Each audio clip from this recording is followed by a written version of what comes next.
Welcome to the RPC podcast. We are going to take a little bit of a different direction for the time being. Instead of doing more in conversational, instructional type things, we're going to focus on actually just doing a Bible study together. So I've invited a guy from the Discord. Do you want to identify yourself, I guess? We'll just go by Tom for now. Okay. Every now and then people are a little funny about using their real name, so I figure I can hold back on that. But if you're good with Tom, then we'll go with Tom. I'm obviously Red Curious. In future weeks, we'll also have with us Aquad, who is one of the managers of the Discord server, as well as Redirected, who is one of our mods at RPC. So the goal of the podcast, of doing this Bible study series right now, is in the first 3 weeks, we want to essentially train everybody on how to do an effective Bible study. Most people really, especially when we have newcomers to the Discord, one of the questions we ask everybody is, have you been formally trained in any type of Bible study? And almost everybody answers no, that nobody has actually been trained in how to study the Bible, which is a shame, because having good Bible study skills is essential to having a proper interpretation of the Bible. Anybody can read the Bible, but the fact that so many people who just casually read it are trying to interpret it as well is one of the reasons that we have so many vast differences of interpretation, as well as all kinds of splits and problems with the mainstream church being, going so far liberal and all of that. So do you have anything to weigh in on there, Tom? Well, no, when I joined the Discord, I also thought that I had been formally trained in some sense, but no, I was quickly put to rights. I had not been formally trained. What I had done was I had been working through the Alan M. Stibbs study, guide to studying the Bible, daily readings and daily writings. But no, we've gone over some of the material that we're going to discuss over the next 3 weeks, and I've really benefited from going over it with you already and looking to refresh that as we go through Matthew. Right.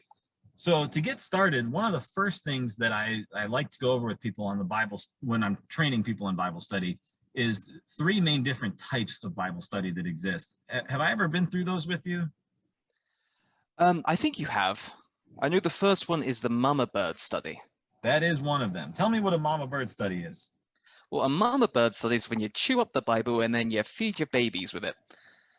Really not much chewing going on from the baby birds. Right. Yeah, and the idea is that the leader essentially does all the prep work. Nobody else in the study has to do anything. The leader comes in and just regurgitates everything that they've digested or chewed up so that everybody else can receive it easier.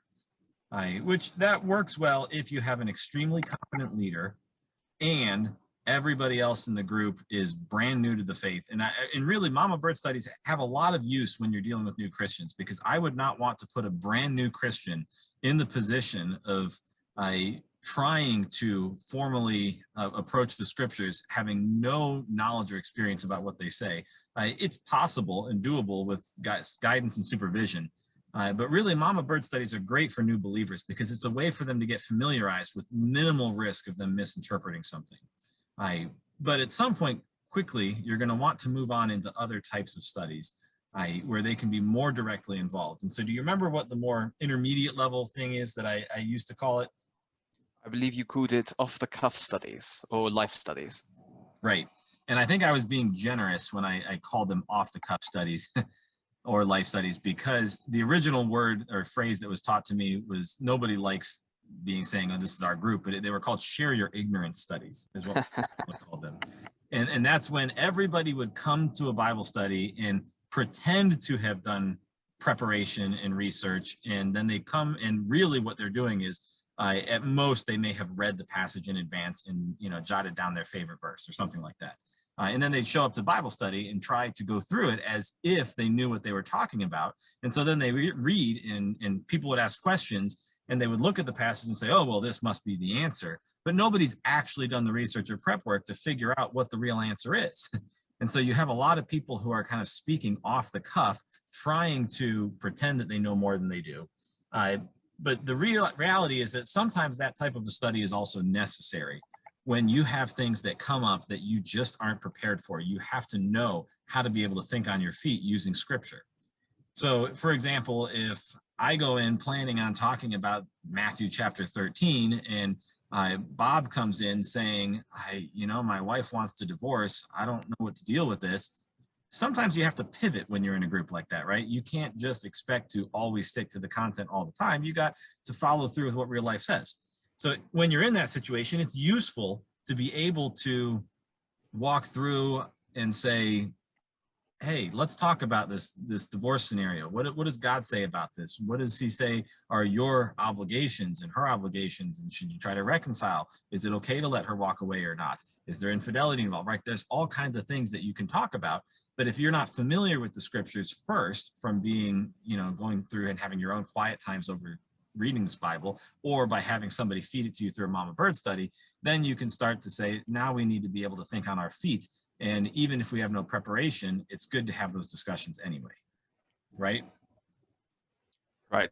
So you've prepared, say, for Matthew 13, and someone comes in, and really what you needed to have prepared for to deal with this guy's situation is Matthew 5:30, Matthew 19:9, 1 Corinthians 7, and now you've got to pivot really fast. Correct. Also, as you were saying that, it reminded me of some of the old days when I would be in a seminar in university and people were doing really off the cuff the readings that they had been given by their tutors, by their professors that week. And, it's okay to blag your way through university. You get the grade, you get the degree.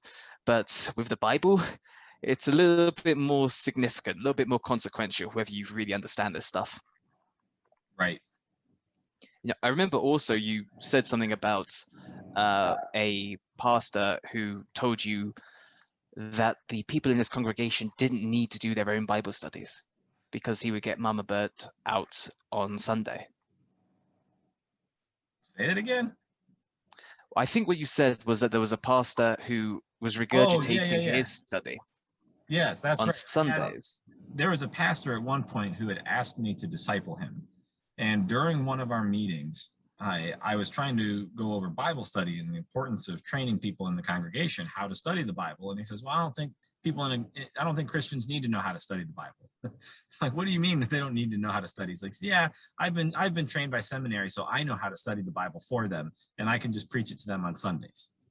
And man, is that dangerous. And what he's essentially saying is that, when in Acts, Luke writes about how the Bereans were more noble than the Thessalonians because they not only received what was communicated to them from Paul, but they tested every word that he said against the scriptures to find out if what he said was true. And what he's essentially saying, my pastor is, hey, they don't need to be Bereans like that. Even though the Bereans were more noble, it's fine if they're Thessalonians. It's the lazy way, but that's okay, right? No, I think that the point of the passage there is that we should be like the Bereans, where we are engaging in the scriptures ourselves to test, is what our pastor's saying true or not? Because if everybody, and for him in particular, assuming that he had perfect theology, which even he would say he didn't have perfect theology, but even if he did, by promoting that type of an attitude that the average Christian doesn't need to know how to study the Bible, what does that say for all those other believers who might adopt a similar attitude when their pastor really doesn't teach good theology or is even cultish, right? And so it opens up a lot of room for danger. So definitely don't want to go down that road. So the third type of Bible study, though, which is what we're going to try to do, is a more inductive approach. And an inductive approach covers 4 grounds. So the first one is background, which is what we'll focus on today. What do we know about the book that we're studying, about the author, about the types of things that are going to be talked about? Is there anything from the context of the passage? So if you're studying Matthew 13, for example, I'm just throwing out a random number, but you would want to know what Matthew 12 says and 14 says, because that type of background information on the context of the passage is really going to help us figure out what it means. So the background is where we want to start. And then we'll move on to next week covering observations. And we'll do that together for that week to be able to show everybody here's how to make appropriate observations of scripture, how to stretch our capacity to look for new things in the Bible that we may not have noticed before. And then in week 3, we'll go on to the last 2 sections, which are interpretation.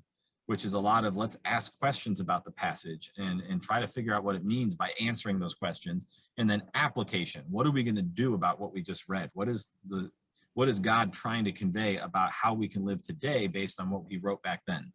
So background, observation, interpretation, application.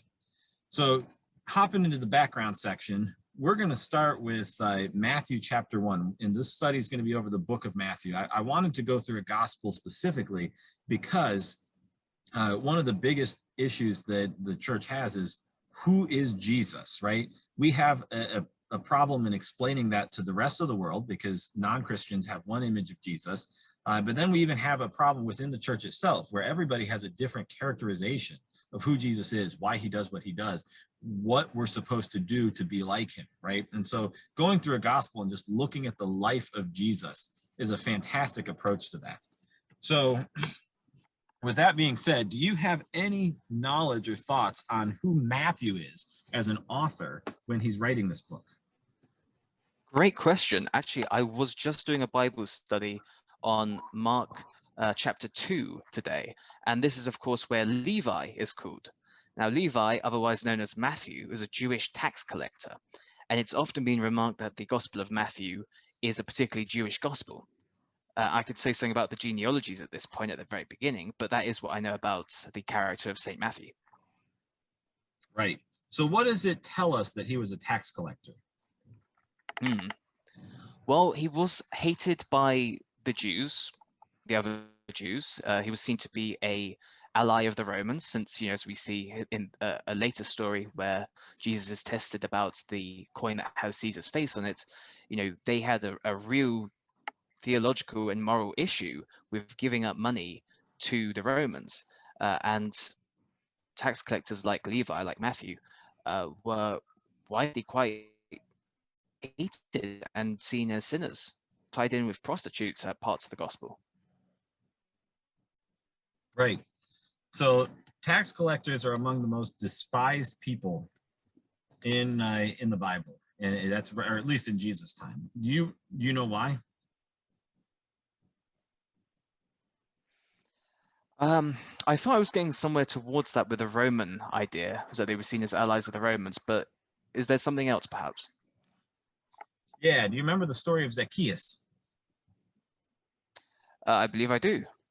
And what was Zacchaeus known for having done while he was a tax collector? Well, he was known for lying about what people owed or what they had given already. Right. And that is another big issue that people had with tax collectors is they would often misreport what was due in taxes. So that way the government could get their due, but they would overreport, and whatever excess they put on there, they would pocket for themselves. So tax collectors were known for being thieves. Not to say that everybody was doing this, but I have to certainly imagine that, especially when your own people are against you because you've allied with the Romans rather than them, one of the best and only ways that you can secure a lifestyle for yourself is to, steal from the people. And if they already hate you, from the tax collector's perspective, heck, why not take some extra money from them? Because, they're making your life harder anyway. So it kind of put them at odds even more. So Matthew comes in as a tax collector, and eventually he'll meet up with Jesus and start becoming one of his followers, and he writes this book. Why did he write this book? Well, I think he was writing to the Jews. He starts off with a genealogy starting from Abraham, which is to be contrasted, I think, with Luke's genealogy, which starts from Adam. He was trying to convince the Jewish audience that he was writing to, I think. Right. So the main thrust of Matthew's book that we'll see as we go through it is, I guess I should really say the main point is he wants to record an account of the life of Jesus so that nobody could forget it. He is a very, almost like Luke, a technical person in his approach. He wants to know details and things of action that happened and what Jesus did so that he can record it all. But the reason that he organizes the book the way that he does and tells the particular stories he does is because he wants to prove to the Jewish people that Jesus is the Messiah who was prophesied in the Old Testament. Mm-hmm. So with that understanding in mind, let's hop into verse 1, which says, the book of the genealogy of Jesus Christ, the son of David, the son of Abraham. So right there, Yep, go ahead. right there, we have the son of David, the son of Abraham. He's putting him squarely in the Jewish context. David, the great king, and Abraham, the father of the Jewish people. Right. So Abraham definitely being the father of the Jewish people, like you said, is significant because he's identifying Jesus himself as a Jew by being a descendant of Abraham, trying to create a camaraderie. And you'll see throughout, the scriptures that Abraham will be referred to as the father of the Jews. And so putting him as that descendant is significant. But why does he specifically mention David? I believe because David was connected with messianic tradition. How so? David was the great king of Israel. He was a model of what a king over the Jews should be. Jesus, or rather the Messiah in Jewish thought, was going to be a king over Israel who would bring lasting and total peace to the world. Right. And so the Messiah is prophesied to come from David's lineage, correct? That's also true, yes. Where it's told that there will always be a king over Israel from David's line. And would you say that that's still true today? Do you look at the nation of Israel today and think, oh yeah, they have a king and it's from the Davidic line? I haven't got a particularly well worked out theology of the nation of Israel today, and it might be politically explosive. I'm not sure. Right. And I'm not going to say that we're going to answer all the questions on Israeli theology or the theology of Israel in Christianity today. And there's a lot of debate on the degree of that separates entire denominations. We're not going to be able to answer every question today. And there are some things that I'm specifically going to ask just to let people know that the question is out there, even if I will decline to give a clear impression. But what I do want to communicate on that particular issue is, are you familiar with what Romans 9 says about the influence of Israel and in relation, not the influence, I guess, but their status as God's people? Not off the top of my head. I've just fired up Romans 9, but could you give me the verse? I believe it's in 5 or 6, but it's been a while since I've looked at it. But my recollection is it says that it is not those who are the blood descendants of Abraham who are his children, but those who are the children of the promise of Abraham, who are considered his descendants. Right, so we're talking here about the grafting in of the Gentiles onto the line of Abraham, how we have all come into the promise that was given to Abraham that he would have as his children many nations. Right. So the idea here is that even though David doesn't necessarily have a birth child in his own line that is ruling over the physical nation of Israel, the impression that I get from Romans 9 is that the spiritual children of the promise of Abraham are his descendants and God's chosen people, not necessarily the bloodline, right? And this is similar to when Jesus is sitting talking to his mother that we'll, I think, see later in the book, where his mother and brothers are at the door and Jesus says, they're not really my family. They're not my mother and brothers. You who do the will of my Father are my mother and brother and sister, etc. Right? Yeah. And so we get this idea that it's the spiritual relationships that God is always looking for as the familial bond or the foundation of his kingdom, which in modern day, what do we call the spiritual people of God? The church. That's right, the church. And who is the head of the church? Christ is the head of the church. Right. Christ is the head of the church. And therefore, if the church is God's people by virtue of being the children of the faith of Abraham, then Christ, being a descendant of David, is still the head. And God's promise to David is fulfilled by Jesus being through the Davidic line. And we're going to look at this genealogy now.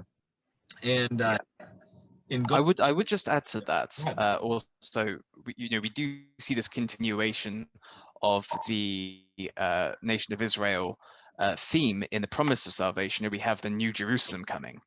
It's modeled through the old covenant to. It's modeled through the old way of things with Israel. Say that again. I was just referring to the New Jerusalem. That this is it's still a nation that is significant in theology for the new covenant. Right. Yes, absolutely. So let's hop in, and remember, we're still looking at the background section. So right now we're going over things that we've kind of looked at in advance, whether that could be going through a commentary or looking at other passages that we've researched, or it could be something that we've generally found from reading books or have learned historically. So this is all what background is, right? We're kind of going through all of the tangential stuff that's outside of the passage to help us understand what we're reading and why the author may have written it this way. And in some respect, it seems like Matthew, by starting with a genealogy, is kind of doing his own background section for his book, trying to tell people, hey, here's the total history leading up to what I'm about to write to you about. So that way you can see not just who Jesus is, but where he came from, right?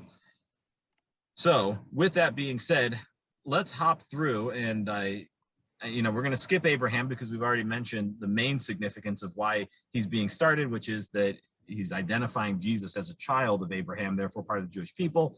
So Abraham was the father of Isaac. What do we know about Isaac?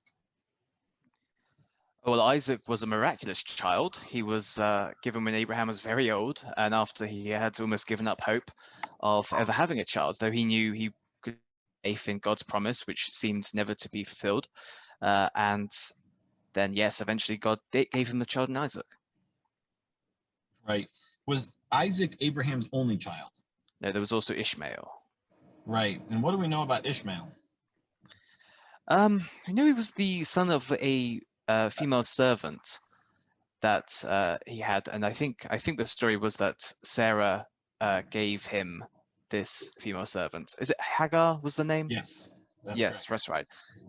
So he gave, they gave, or rather Sarah gave Hagar to Abraham to have their son, and he gave a son, but obviously this was not in line with the promise of God, not what the plan of God was.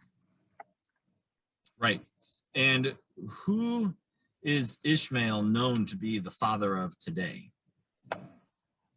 So I know that this is important in Muslim theology, that there was seen to be a division between those who were the children of Isaac and those who were the children of Ishmael, and through Ishmael's line comes Muhammad in Muslim theology. I don't know if that's what you were reaching for. Yes. So the thought is that the Muslims today consider Ishmael to be their forefather, whereas the Jews see Isaac as being the promised line of Israel, because God makes it clear in the Old Testament when he's promising Abraham a son that Ishmael wasn't it. The promise was that it would be through Sarah that he would have an offspring. And so Isaac is the child of the promise, which also relates with what we were talking about Romans, right? It's not just the blood of Abraham that matters, but it's the children of the promise, which again is not even just the blood of Isaac, but because of the promise and the faith that went on. So, but it's significant that he's talking, all right, not just Abraham, but now we're going through Isaac's line specifically, and you can cut off Ishmael's line that Jesus was not part of that. So now we have Abraham was the father of Isaac, and Isaac the father of Jacob. And what is Jacob known for? I believe his many brothers, possibly his Technicolor Dreamcoat. Nope. That is, you're close. That's his son. That's Joseph. Oh my goodness. Yep. So you're really giving me the grilling of my Old Testament history, which is not my strongest point. Actually, I must admit, I've got to go back over the Old Testament. It's all good. That's why we do Bible study, right? That's exactly it. We're already seeing the value of this. So he was the father of Joseph. Right. So Jacob is known for being the father of those many brothers. Yes. And the key here is that Jacob is the forefather of all of the 12 tribes of Israel. And so his children included not only Joseph, but also Gad and Asher and Levi and so on. Yeah, you've seen the musical. I can tell you've seen the musical. I actually haven't. You know, of Oh, you all haven't? musicals. I love musicals. I know you do. I don't think I've ever seen that one in its entirety. I've seen scenes from it, Yeah, but we'll have to watch that some point. So we indeed. have the seven sons, and they are in Egypt. By this point in the genealogy, we've got them in Egypt. Uh, they've gone to join their brother, who has become a very 12 important sons, man. right? 12 sons, yeah. So there you go. There you go again. A weakness in my right. The 12 tribes, of course. All right. Right. So they've gone to join their brother in Egypt, where he's been appointed a very high figure. Right. And so we're talking that Isaac had two children, Jacob and Esau. And so Matthew's saying here, we're not talking about Esau's line, even though there is a very clear genealogy of Esau's line also. But instead, we're talking about the 12 tribes who are known as the tribes of Israel, which is why Jacob is the one who was renamed as Israel, right? Yes. The one who struggles with God after his little wrestling match. Right. So, as a matter of technicality, Abraham was not an Israelite. He was the father of the Israelites, or forefather. Jacob, having been renamed Israel, is really the patriarch by which Israel derives its name. And so you could be a descendant of Abraham and a descendant of Isaac without being an Israelite. But those who were descendants of Jacob are now of Israel, correct? Correct. So from there, we have of his 12 sons, Judah is specifically the line that we're going to talk about now, which is down from Judah, we get to Perez. I'll just read it. And Jacob, the father of Judah, and his brothers. Notably, they say and his brothers because he's drawing attention to the fact that it's the 12 tribe heads. And right. Judah, the father of Perez, and Zerah by Tamar. And we could go back and look at the story of Tamar and all them, but we're not going to get into there now. In Perez, the father of Hezron, and Hezron, the father of Ram, and Ram, the father of Amminadab, and Amminadab, the father of Nahshon, and Nahshon, the father of Salmon, and Salmon, the father of Boaz by Rahab. So I think it's interesting, though, in the Old Testament does mention specific female characters, Tamar being one of them, Rahab being yet another. And so, and Salmon, the father of Boaz by Rahab, that means that Rahab was Boaz's father, correct? Rahab was Boaz's father, yes. So tell me who Rahab is first. Well, Rahab is Rahab is Boaz's son, not father. I don't know why I said that. So Rahab is the mother of Boaz. So Rahab and Salmon were together to birth Boaz. Yes, and Rahab was the woman who let the Hebrew spies into, or the soldiers into the city, and she hung up a symbol to indicate that this house was protected by God, and no one harmed her house while the rest of the city was decimated. Right, and because of her faith, she is now part of the line and lineage of Jesus. Yes, she's specifically called out in Hebrews 10 or 11 when they're talking about the ones who had faith in the Old Testament. She's specifically mentioned. And who is the next person who's mentioned who ends up being the spouse of Boaz? Well, that's Ruth. Right, and what do we know about Ruth and her role? Okay, so the significance of Ruth, as I understand, is that she was in a particularly vulnerable position, and she went to Boaz, threw herself at his feet, I suppose, in a sense, and also tried to seduce him, trusting that he would provide for her. Right. And we also get the idea that Boaz then, in marrying her, had to go through his brother, who would have had a previous priority, I guess. Yes. But he's known as a kinsman redeemer in the book, right? Yes. The idea of the kinsman redeemer is a foreshadowing of the way that Jesus would redeem his people later on down in their lineage. That's right. It's very interesting also, as a side note, to see how he used his righteousness. This is Boaz. He knows that he had this kinsman who was a closer redeemer to Ruth, and so he forwent his what she was asking for him was this relict of young women coming to him and offering herself. He says, no, we'll follow through the law and give you to the person who actually by law is your redeemer, unless he says no, in which case, yes, I will take you. Right. So continuing on in the passage, we have that Obed is the father of Jesse, and Jesse the father of David the king. What can you tell me about David and why? Again, we've already alluded to the significance of a king from David's line always being over the throne of Israel. But tell me a little bit more about David. Why is he so significant of a king that he gets that type of a promise? It may well have been the turning point in Israel's history David represents, where they now have the Ark of the Covenant in Jerusalem.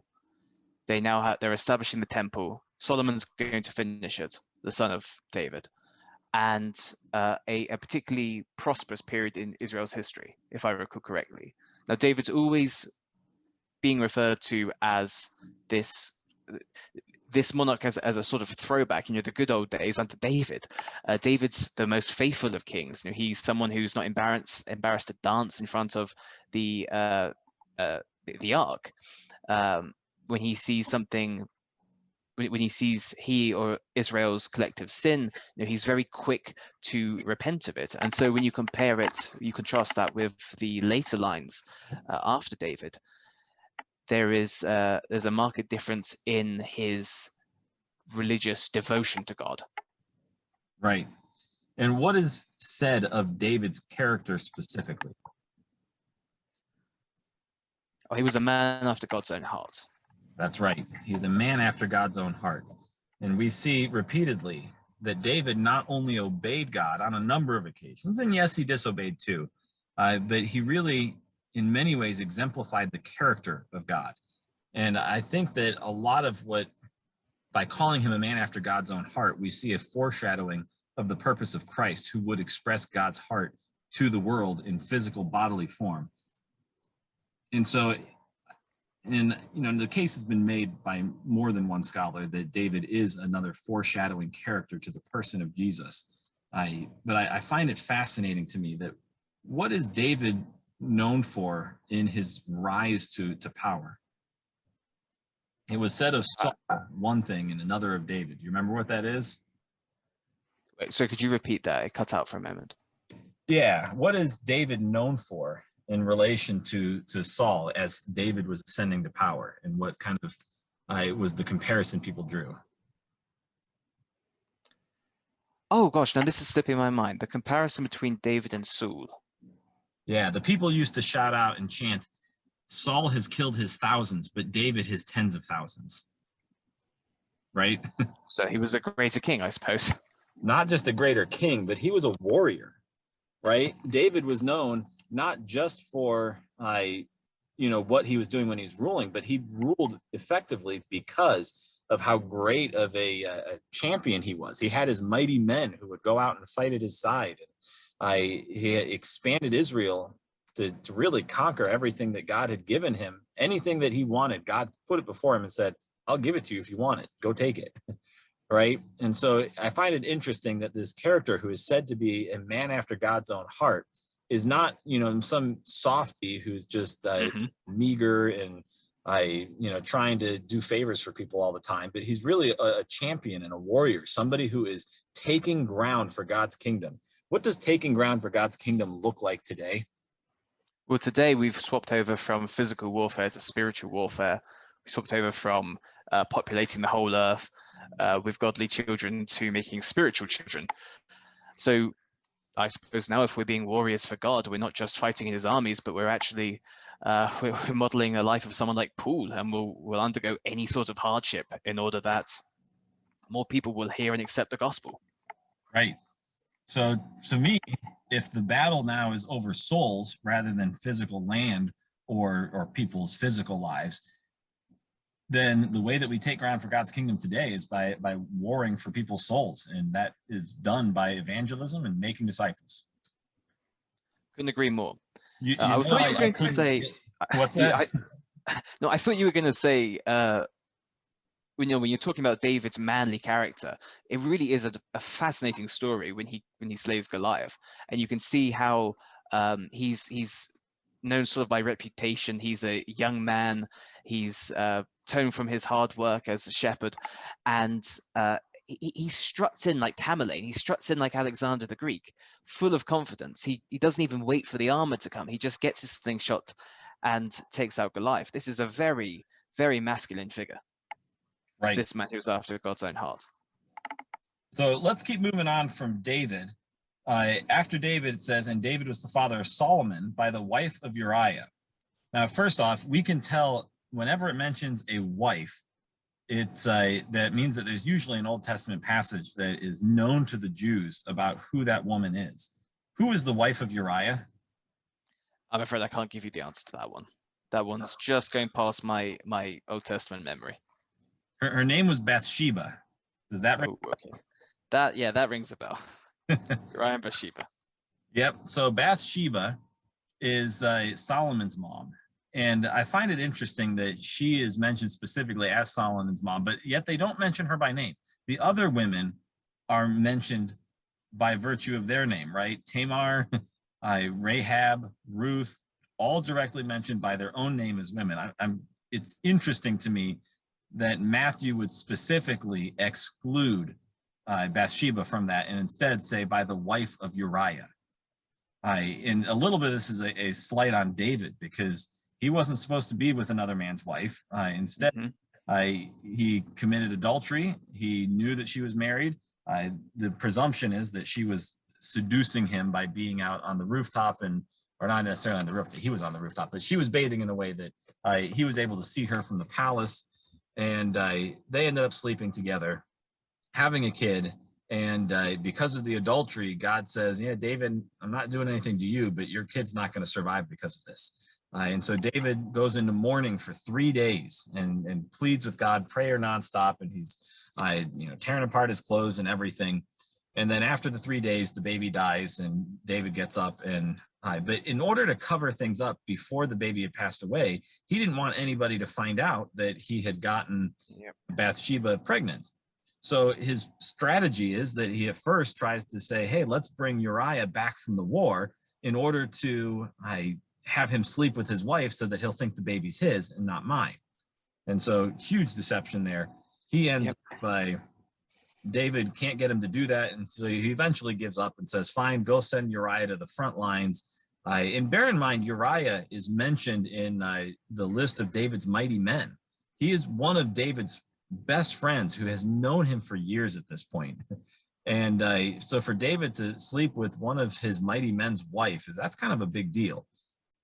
So he gets Uriah killed. And the whole thing is this big old scandal that results in his baby passing away. But God still ends up redeeming the relationship by allowing Solomon to be born from Bathsheba. And yet, instead of giving Bathsheba the credit for this, Matthew sees it fit to say, we're not going to call her the mother of Solomon. Instead, we'll say by the wife of Uriah and give some degree of nobility in the connection here. And also to remind the Jews of the fact that even Jesus's line wasn't free of complete taint or twisted things, sin going on. But it's all interesting to me how he mentions all of that.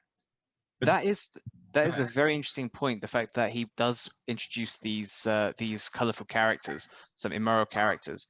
You didn't want to get into Perez and Zerah by Tamar, but it is worth remembering that Genesis 38:24.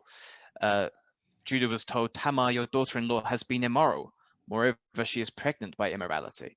And so we have these ancestors of Jesus who were steeped in immorality. Even the very line that he's come from were through these forms of immorality, the killing of Uriah, Perez and Zerah by Tamar.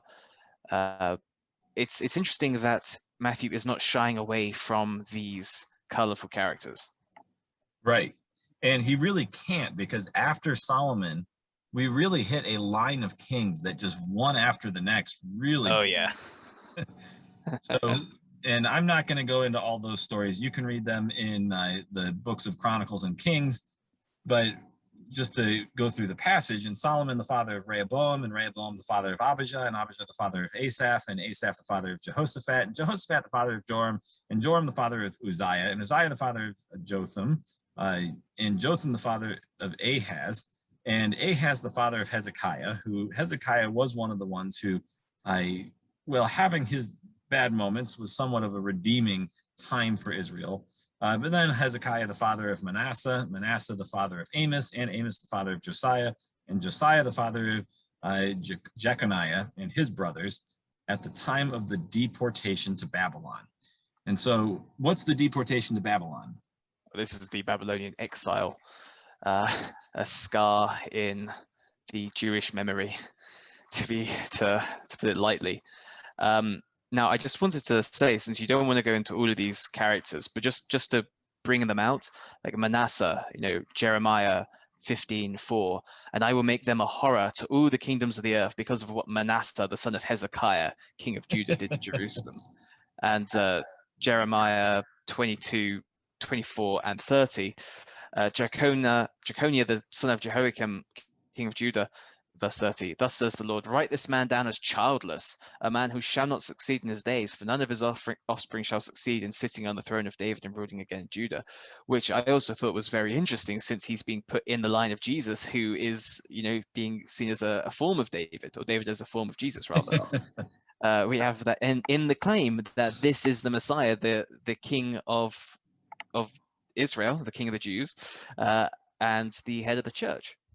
Right. It's also significant to recognize, by the way, that Israel had a split at some point after Solomon. I don't remember which king exactly it happened for, but there actually was a split where Judah and Israel became their own separate kingdoms and had their own kings. So if you read through the book of Kings and Chronicles, you'll find that it will give the lineage of the kings over Judah versus the kings over Israel separately. But because Jesus is of Judah's line, we're following the kings of Judah specifically, whereas Israel, at many points throughout this genealogical line, is actually its own distinct nation. And some of that comes from the fact that the Israelites, there was a chunk of them that believed that because there always should be a king over Israel from the line of Judah, Judah refused ever to acknowledge a king who wasn't from the Davidic line, and therefore they maintained their own kingdom, whereas the rest of Israel had said, nah, we want to go this other way, and they kind of rebelled against God's promised lineage. So just wanted to throw that out there also. But yeah, so by the time we get to the deportation to Babylon, Israel and Judah are kind of torn apart. They're under different countries' rules. I can't remember where it had started, at which country first, actually it was Babylon who first conquered them. And then it went on to, I believe, the Greeks at one point. And there's a whole lot of stuff. And especially if you go through the book of Daniel, covers quite a few of these, because he's prophesying, not only living through the exile, but also prophesying about the kingdoms that would come and take over Babylon and the other ones that would conquer. But eventually we get to Roman occupation, which is the time where Jesus comes. But to get there, and after the deportation to Babylon, Jeconiah was the father of Shealtiel, and Shealtiel the father of Zerubbabel, and Zerubbabel the father of Abiud, Abiud the father of Eliakim, and Eliakim the father of Azor, and Azor the father of Zadok, and Zadok the father of Akim, and Akim the father of Eliud, and Eliud the father of Eleazar, and Eleazar the father of Mathan, Mathan the father of Jacob, and Jacob the father of Joseph, the husband of Mary, of whom Jesus was born, who is called Christ. And once again, we see Mary being mentioned by name, confirming that as above we have, Tamar, Rahab, Ruth, Mary, but still Bathsheba gets left out. Very interesting to me. That is interesting. But now, yeah, so Mary gets mentioned as the husband of Joseph, and of course he has to mention it this way. Why does he have to go through Mary specifically? Sorry, why does Matthew have to go through Mary? Right. Why not just say Jesus, the son of Joseph? Oh, because he's, as we're going to learn very shortly, he's the divine virgin birth. Right. So he's technically not a birth son of Joseph. He is adopted because of the Immaculate Conception, and therefore Jesus has to be referenced as as being through Mary's line, but by virtue of her marriage to Joseph, he is part of their family and adopted by Joseph as a son. Yes, and can I also say that I was glad you didn't have me read all of these very difficult Old Testament names. And good job on reading all of those. I was going to stumble over at least Zerubbabel. See, I just did it there. Zerubbabel. Yeah, so it's very interesting that we don't have a physical descent. I think, unless I'm incorrect, there's no point in this where anyone else is adopted. Am I wrong about that? I don't recall off the top of my head if any of these figures have been adopted or not, other than Jesus. So Jesus, if that's the case, then Jesus is the first one to sort of break the physical line stemming back to Abraham. Although I think we do have a Marian lineage as well. So that was going to be one of 2 points I was going to conclude with. So let's read 17, and then we'll get there. So all the generations from Abraham to David were 14 generations, and from David to the deportation to Babylon, 14 generations, and from the deportation to Babylon to the Christ, 14 generations. Now, there are a few things that are debated about this passage, and two in particular that I'm going to mention right now are one, which is what you asked, is that there are actually different genealogical accounts of Jesus, and what Matthew writes does not line up exactly with what Luke writes. And so the other one is this 14, 14, 14 thing that gets mentioned here. And those are both issues where I would say there are very good arguments in different positions as to how you can reach a conclusion on why those discrepancies exist or what these 14 generations mean. But they are things that ultimately I'm going to say for purposes of this study, we're not going to settle those theological debates right now. But for right now, let's open the question that you had, which is about the different genealogical lines. Why do you think Luke records a different genealogy of Matthew or of Jesus than Matthew? Oh, great question. You know, I think I'd have to go and look at the genealogy of Luke again to really come to any observations on that. I couldn't say exactly why he goes through Mary rather than Joseph. Unless, I mean, one possibility could be that we've already got the genealogy in Matthew. Now, Matthew is known to Luke when he's writing his gospel rather later. I think I would date Luke to being about 59 AD, and Matthew, I believe Matthew in priority, so I would put it earlier in the 50s than Luke. So probably Luke had access. I think there's also textual evidence he had access to Matthew or Mark. And so possibly he was just doing it from the other side. He said, "Hey, we've got Joseph's line. Here's Mary's." That's one possibility. Right. So I've heard some people have said that one is a royal versus a common lineage, and that there would have been that all of them are true, but there's different ways that you would cite how people were connected. So that is that if there was somebody of nobility in your family that you could be considered from their line, even though they weren't technically a parent, which is a little bit of a stretch to me, but I can understand it. There's the other one, which is what you cited, and this the more common, is that even though both of them reference that they're coming through Joseph, I believe, is that one is really through Mary's lineage and the other one is Joseph's lineage.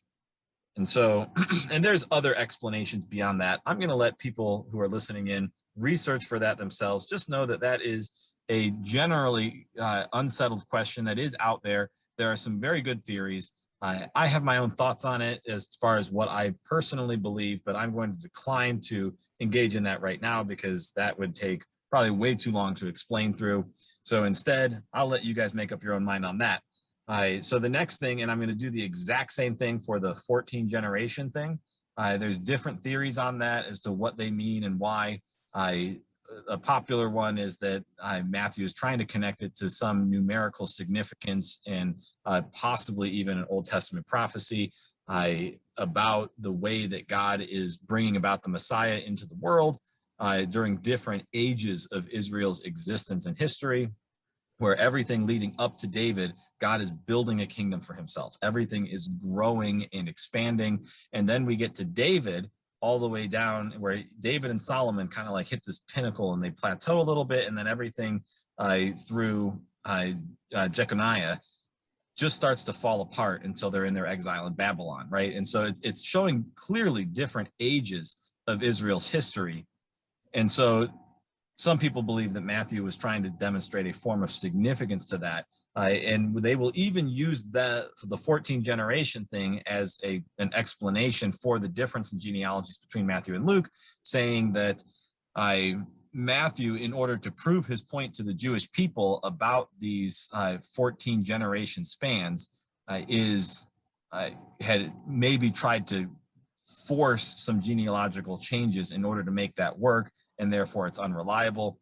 Obviously, I maintain the position that Scripture is reliable, but it's too Right. to address today in one meeting, especially given that we're nearing the end of our time, to be able to go into all that. So that's what I've got on the background that Matthew gives us, as well as the background for our own personal discussion purposes. Is there anything else that you wanted to add on these first 17 verses of Matthew? Really, as a retrospective, I'd just like to point out how much time we've spent just going over the first 16 verses, just how much you can glean from asking who the author was, what his target audience was, what's the significance of choosing the particular names, the particular lineage. And we haven't even, in some places with David, a little bit with Solomon, with Manasseh and Jeconiah, a few others, we've looked at the particulars of their lives, but for most of them, we've just sort of skated over them. And you've often said that with a single verse, you can make 20 or 40 or even 60 observations. I'm sure if we dug into the extra textual details of each of these ancestors of Jesus, we could come up with some extremely interesting observations and ask what sort of significance they would have for the gospel as we understand it. Absolutely. All right, so that's all I've got covered for today. Next week, we will start with verse 18, and we will do those observations that you're just referencing. And I'm going to say that with whoever is present for that study, there's no need for prep work, because we're going to do the observations together rather than doing them in advance and discussing them, which we'll do it that way in future weeks when we want to pick up the pace. So for right now, we're going very slow just to be able to get an idea of, let's do the study work together of figuring all this out. And then after those first 3 or so weeks when we're doing the prep together, then we'll do the prep in advance. And for listeners, we'll start flying through the material at a much heavier pace. Do you want to pray to close us out? I would love to. God, I want to thank you for this opportunity to really get deep into Matthew and also to practice a real life skill, a really heavenly skill, the ability to study the Bible in depth and with a fuller understanding than most Christians quite regrettably have. It's a real blessing to have John lead us through that, or me through that, and then the others who would join us later, and all those listening to develop those skills. I always pray for discernment to see the hidden truths, the really deep stuff, the stuff you would never get from just reading through the Bible at the surface level, discernment, but also the strength then to take what we discern and then to apply it in our own lives through godly, spirit-led interpretation. I pray for the discipline to continue using the skills that I've developed, or I will develop in these coming Bible studies. I pray that anyone listening will also take those skills, use them to transform their own personal daily Bible studies. Amen. Amen.